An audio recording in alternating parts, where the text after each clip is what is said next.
புருஷன் இறந்து போயிட்டாருன்னு தெரிஞ்ச உடனே யமபட்டணத்துக்கு போய் யமனோடைய போராடி உயிரை மீட்டிட்டு வந்தாங்க சாவித்திரி அம்மா. ஒரு பொம்பளை தன்னோட புருஷன் உயிர் அநீதியா கோவலனை கொண்டு வருகன்னு சொல்றதுக்கு பதிலாக கொன்று வருக அப்படின்னு சொல்லி நம்ம புருஷனை கொண்டு விட்டானே பாண்டிய மண்ணே அப்படின்னு மதுரையவே எரிச்சா கண்ணகி.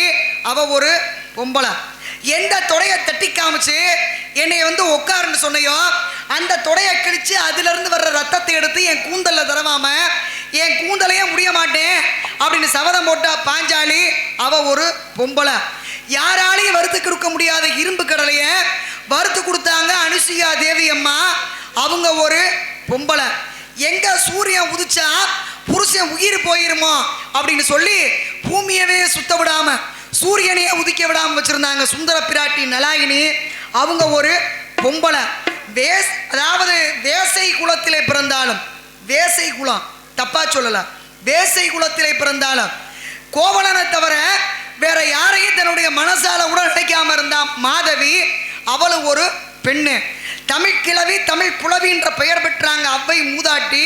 அவங்களும் ஒரு பெண்ணு. இன்னும் எவ்வளவோ பெண்கள்லாம் சிறப்பானவங்க இந்த நாட்டில் வாழ்ந்துருக்காங்க வளர்ந்துருக்காங்க. இன்னைக்கு அவங்களுடைய பெருமையை இந்த உலகம் சொல்லிக்கிட்டு இருக்கு.